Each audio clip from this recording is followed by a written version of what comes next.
कुछ समय पहले ही रामचंद्र जी ने जो है अहिल्या का भी उद्धार किया है, जो अपने पति गौतम ऋषि के आशीर्वाद से जो है पत्थर की नारी बन गई थी। और जैसे ये सुना भगवान के विषय में तो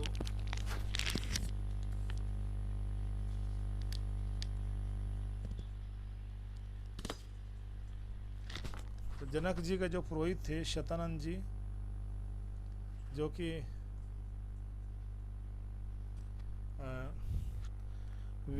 जो जनक महाराज जी के पुरोहित थे और गौतम और अहिल्या के सबसे बड़े पुत्र भी थे, तो वे उस समय बड़े प्रभावित हुए अपनी माता का उद्धार सुन करके, और उन्होंने बहुत सारे प्रश्न किए रामचंद्र जी से कि हे राम जी हैं, कैसे आपका सत्कार हुआ, सब कुशल मंगल पूर्वक क्या।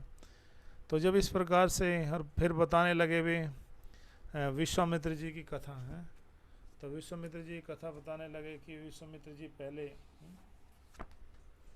ये ब्राह्मण नहीं थे, ये ऋषि नहीं थे, बल्कि ये पहले एक राजा थे और बहुत ही प्रभावशाली राजा थे। एक बार ये अपने राज्य के भ्रमण पर निकले थे अपने हजारों सैनिकों के साथ में जो है, और जैसे ये पहुँचे थे वशिष्ठ जी के आश्रम में, वशिष्ठ जी ने इनका बहुत प्रेम भाव से आदर से इनका सत्कार किया था, लेकिन उस सत्कार को न जानने के कारण न पहचानने के कारण ये सब जो है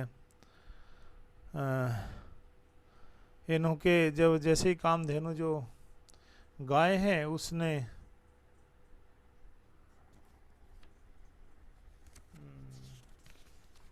उसको लेने की इनके मन में कामना आई, और लेकिन जिसने हजारों लोगों को भोजन दिया, तो उसी गौ माता को लेने की जैसे ही इच्छा प्रबल हुई तो बहुत सारा प्रलोभन देने लगे वशिष्ठ जी को कि हम आपको ये देंगे ये देंगे। लेकिन वशिष्ठ जी ने पूरा सिरे से खारिज कर दिया, मना कर दिया कि हमें राजा विश्वामित्र जी कुछ नहीं चाहिए आपसे। तो फिर वे उस सबला उस गाय को जबरदस्ती ले जाने लगे। तो इस प्रकार वशिष्ठ मुनि किसी भी तरह से उस कामधेनु गाय को देना नहीं चाहते थे, तैयार नहीं थे। तब राजा विश्वामित्र उस चित्त कबरी रंग वाली धेनु को बलपूर्वक घनिष्ठ ले जाना चाहते थे। इस प्रकार विश्वामित्र के द्वारा ले जाती रही उस गाय को, वह अत्यधिक शोकाकुल हो गई और वो नहीं मन में वह रो पड़ी, अत्यंत दुखी होकर विचार नहीं है वो, अर्थात दुखी वो हो गई और कहने लगी ओहो, क्या महात्मा वशिष्ठ ने मुझे त्याग दिया है, जो ये राजा एक ही सिपाही मुझे दीन अत्यंत दुखी गाय को इस प्रकार बलपूर्वक ले जा रहे हैं। पवित्र अंतःकरण वाले उन महर्षि का मैंने क्या अपराध किया है कि वे धर्मात्मा मुनि मुझे इस प्रकार निरपराध अपना भक्त जानकर भी मुझे त्याग रहे हैं। अतः यह सोचकर के गौ माता बारंबार लंबी सांस लेने की लगी और सैकड़ों सेवकों को झटक कर वह उस समय महान तेजस्वी वशिष्ठ जी के पास बड़े वेग से दौड़ने लगी। वह सबला गाय वायु के समान वेग से उस महात्मा के चरणों के समीप गई और उनके सामने खड़ी होकर के मेघ के समान गंभीर स्वर में रोती हुई चित्कार करती इस प्रकार बोली कि हे भगवान ऋषिष्ठ ब्रह्म कुमार, क्या आपने मुझे त्याग दिया है, जो ये राजा के सैनिक मुझे आपसे दूर लिए जा रहे हैं।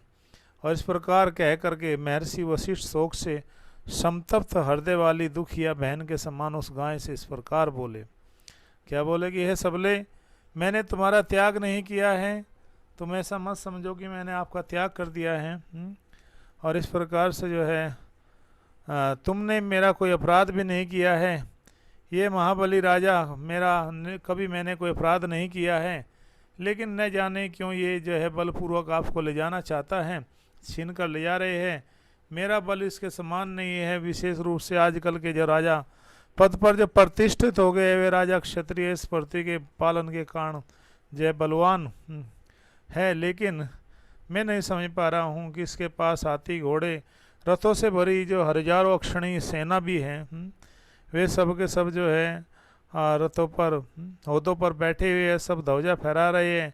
इस सेना के कारण ये मुझसे बड़े प्रबल है। वो वशिष्ठ जी का ऐसी बात सुन करके अपने मर्म को समझने वाली उस कामधेनु गाय ने अनुपम तेजस्वी महर्षि से विनयपूर्वक इस प्रकार कहा।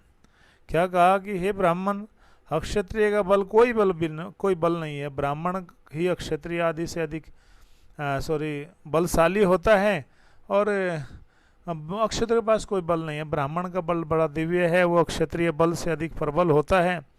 आपका बल तो बड़ा असीम है, पराक्रमी विश्वामित्र आपसे अधिक बलवान नहीं है, आपका तेज तो दुर्धर्ष है, अर्थात महान तेजस्वी महर्षि में आपके ब्रह्म बल से परितुष्ट हुई, अतः आप केवल मुझे आज्ञा दीजिए, मैं इस दुरात्मा राजा के बल प्रेतन अभिमान को अभी चूर्ण किए देती हूँ। और श्री राम इस प्रकार से कामधेनु के ऐसे कहने पर महान यशस्वी वशिष्ठ ने कहा, इस शत्रु सेना को नष्ट करने वाले सैनिकों की सृष्टि करो। हे सबले, हे कामधेनु, तुम भी अपनी एक ऐसी सृष्टि उत्पन्न करो अपने अंदर से, जो इस सैनिक राजा के सब सैनिकों को नष्ट कर सके। और राजकुमार उनका यह आदेश सुनकर वह गौ ने उस समय वैसा ही किया। उस गाय ने उसने हुंकार करते सैकड़ों प्रहाव जाति के वीर पैदा हो गए। ये सब विश्वामित्र को देखते ही देखते सारी सेना का नाश करने लगे। इससे राजा विश्वामित्र को बड़ा क्रोध हुआ और वे रोष से आंखें फाड़ फाड़ कर देखने लगे। उन्होंने छोटे बड़े कई तरह के अस्त्रों का प्रयोग करके उन सैनिकों को संहार कर डाला। विश्वामित्र उन सैकड़ों सैनिकों के पीड़ित नष्ट होते देखकर उस समय वो बड़ा आश्चर्य में हुए, और बड़े उस गाय ने पुनः यवन मिश्रित शक जाति के भयंकर वीरों को उत्पन्न किया। ये यवन मिश्रित शकों ने वहाँ की सारी पृथ्वी भर गई, अर्थात इस प्रकार से वो सब सैनिक चारों तरफ फैल गए।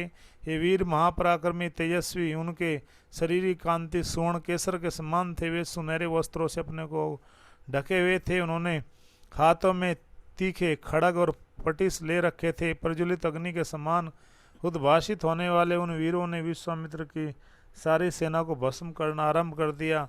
उन महान तेजस्वी विश्वामित्र ने उन पर बहुत से अस्त्र छोड़े। उन अस्त्रों की चोट खा करके वे यवन, कंबोज, बर्बर जाति के योद्धा व्याकुल हो उठे। इस प्रकार अपने 100 पुत्रों और सारी सेना को नष्ट हो जाने पर विश्वामित्र का तपस्या करके महादेव जी से दिव्य अस्त्र पाना और उनके वशिष्ठ जी के आश्रम का प्रयोग करना और वशिष्ठ जी का ब्रह्मदंड लेकर उनके सामने खड़ा होना। विश्वामित्र अस्त्रों से घायल होकर के उन्होंने व्याकुल देख वशिष्ठ जी से ने फिर आज्ञा दी, कामधेनु, अब योग बल दूर करके सैनिकों की सृष्टि करो।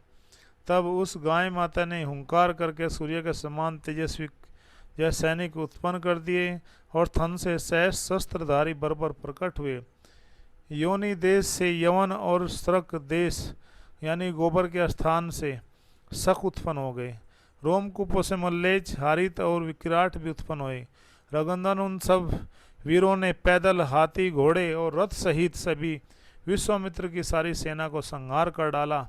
महात्मा वशिष्ठ द्वारा अपनी सेना का संहार हुआ देख करके विश्वामित्र 100 पुत्र अत्यंत क्रोध में भर गए। उन्होंने नाना प्रकार के अस्त्र शस्त्र लेकर के जप करने वालों में श्रेष्ठ वशिष्ठ मुनि के ऊपर टूट पड़े। तब महर्षि ने हुंकार मात्र सन सबको जला करके भस्म कर डाला। इस प्रकार से जब सबको भस्म कर दिया विश्वामित्र जी ने, और महात्मा वशिष्ठ जी के द्वारा विश्वामित्र के सारे पुत्र जब 2 ही घड़ी में घोड़े, रथ, पैदल सैकड़ों सैनिकों के सहित जल करके भस्म हो गए। अपने समस्त सारे पुत्रों और सारी सेना का विनाश हुआ देख करके महायशस्वी विश्वामित्र लज्जित हो बड़ी चिंता में पड़ गए।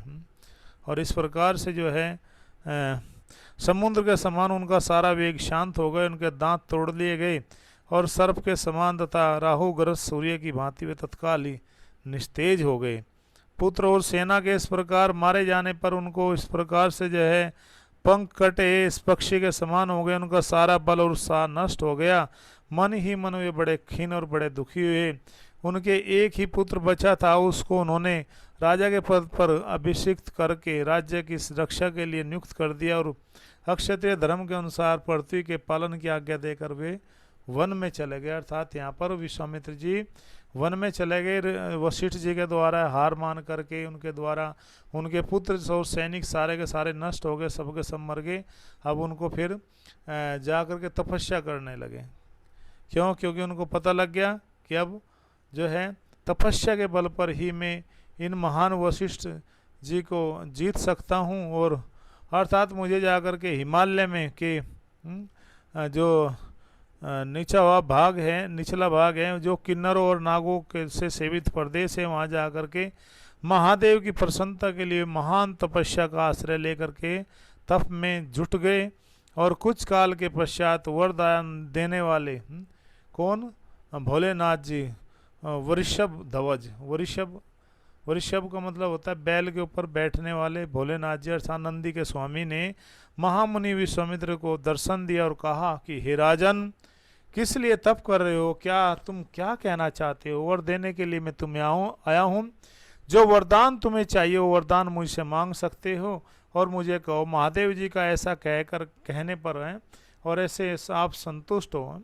कहने लगे कि हे महादेव जी, आप यदि मेरे से संतुष्ट हो, आप मुझे वास्तव में कुछ वरदान देना चाहते हो, तो आप मुझे संतुष्ट हो तो अंग उपांग उपनिषद रहस्यों सहित धनुर्वेद मुझे प्रदान कीजिए।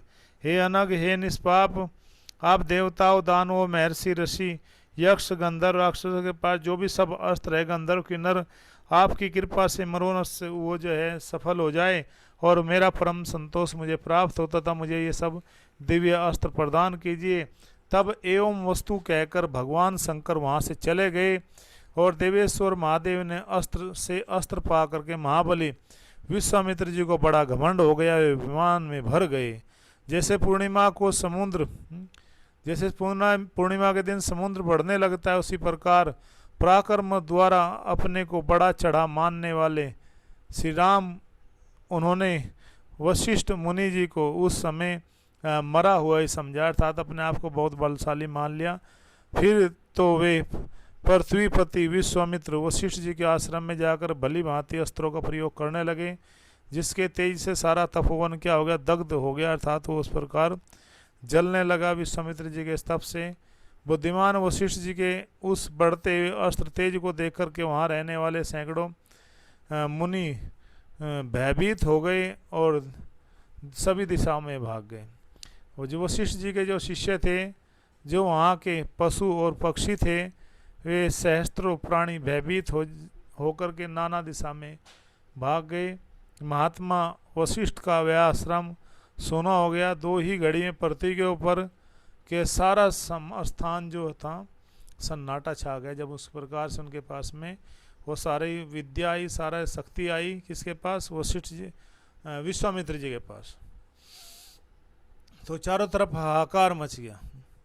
और इस प्रकार जपने वालों में श्रेष्ठ महान तेजस्वी वशिष्ठ ऐसा कहकर विश्वामित्र जी रोषपूर्वक बोले, हे वशिष्ठ, अरे तूने चिरकाल में पाले पोसे हरे भरे किए गए इस आश्रम को नष्ट कर दिया, उजाड़ डाला। इसलिए तू दुराचारी, विवेक शून्य है। इस पाप के कारण तू कुशल से नहीं रह सकता, अर्थात तुम्हारे हृदय में जीवन में कभी भी शांति नहीं आ सकती। ऐसा कहकर वे अत्यंत क्रोधी होकर के धूम रहित काल अग्नि के समान जलने लगे और दूसरे यमदंड के समान वे जो है भयंकर डंडा हाथ में तुरंत उठाकर उनका सामना करने के लिए तुरंत खड़े हो गए। और विश्वामित्र द्वारा वशिष्ठ जी पर नाना प्रकार के दिव्य अस्त्रों का प्रयोग करना, वशिष्ठ जी का ब्रह्मदंड से उसका समन करना और विश्वामित्र का ब्रह्म तत्व की प्राप्ति के लिए तप करने का निश्चय करना। वशिष्ठ के ऐसा कहने पर महाबली विश्वामित्र आग्नेयास्त्र लेकर के पहुँचे और कहा कि अरे खड़े रहे। उस समय द्वितीय कालदंड के समान ब्रह्मदंड को उठा करके भगवान वशिष्ठ ने क्रोध में इस प्रकार कहा, क्षत्रियाधम, ले यह मैं खड़ा हूँ, तेरे पास ही मैं खड़ा हूँ, लो।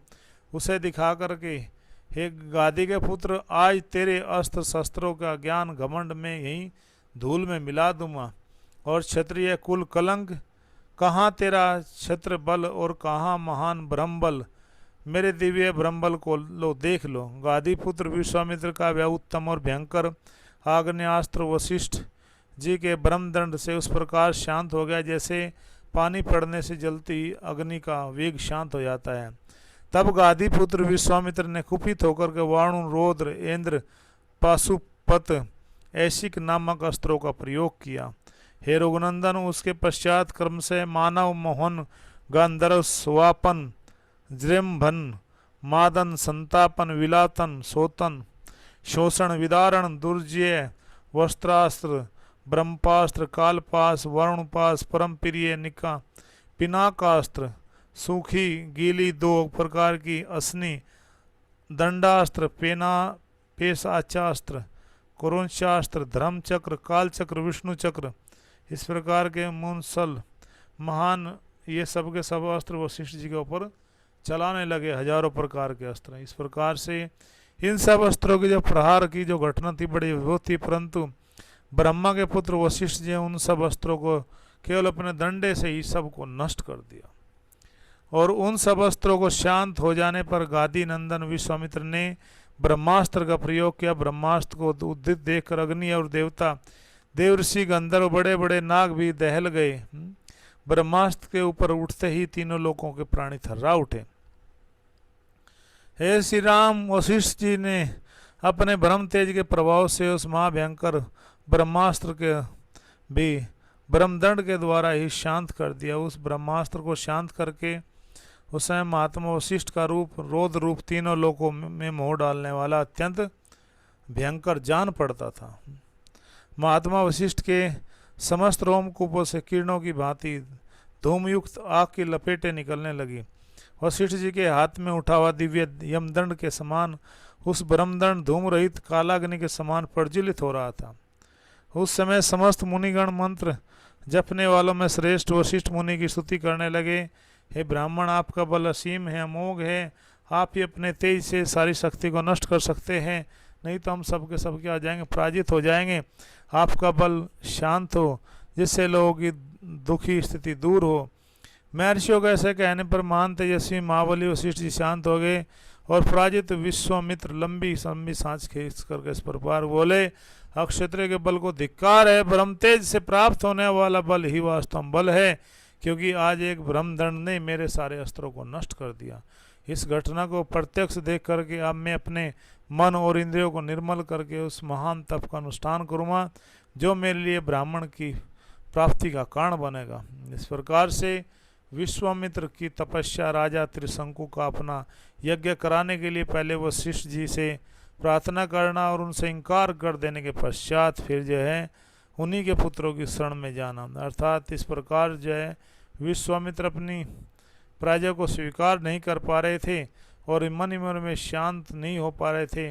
महात्मा वशिष्ठ जी उनके साथ वैर बांध करके उन्होंने महान तेजस्वी वशिष्ठ जी जो बारंबार लंबी सांस खींचते अपनी रानी के साथ जो है दक्षिण दिशा में जाकर के अत्यंत उपकृत भयंकर तपस्या करने लगे। वहाँ मन और इंद्रियों को वश में करके फल मूल का आहार करके उत्तम तपस्या में लगे थे। उनके हविष्पंद मसूदपंद दृढ़ नेत्र और महारत नामक 4 पुत्र उत्पन्न हुए जो सत्य और धर्म में तत्पर रहने वाले लगे। 1000 वर्ष पूरे हो जाने पर लोक पितामह ब्रह्मा जी की तपस्या के धनी विश्वामित्र ने दर्शन दे करके मधुर वाणी में कहा, हे कुशिक नंदन, हे गादी पुत्र विश्वामित्र, तुमने तपस्या के द्वारा राज ऋषियों के लोकों पर विजय पाई है। इस तपस्या के प्रभाव से हम तुम्हें सच्चा राज ऋषि समझते हैं। यह कहकर संपूर्ण लोगों के स्वामी ब्रह्मा जी देवताओं के साथ सर्वलोक में होते हुए ब्रह्मलोक में चले गए। उनकी बात सुनकर के ब्रह्मा विश्वामित्र को मुख लज्जा से कुछ झुक गया, बड़े दुख से व्यथित हो दीनतापूर्वक मन ही मन कहने लगे, ओहो, मैंने इतना बड़ा तप किया तो भी ऋषियों सही संपूर्ण देवता राज ऋषि ही समझते हैं। मालूम होता है इस तपस्या कोई फल नहीं है।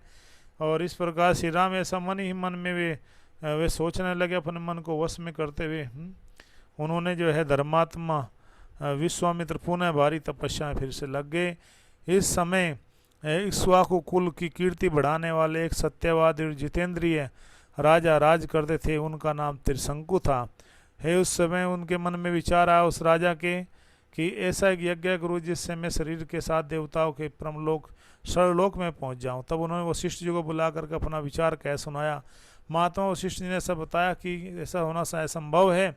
जब वशिष्ठ ने उन्हें कोरा उत्तर दे दिया तब वह राजा उस कर्म की सिद्धि के लिए दक्षिण दिशा में उन्हीं के पुत्र के पास गए। वशिष्ठ के पुत्र जो दीर्घ काल से तपस्या में प्रवृत्त थे, तप कर रहे थे, उस स्थान पर पहुंचकर महान तेजस्वी त्रिशंकु ने देखा कि मन को वश में रखने वाले वे 100 परम तेजस्वी वशिष्ठ कुमार तपस्या में संलग्न हैं।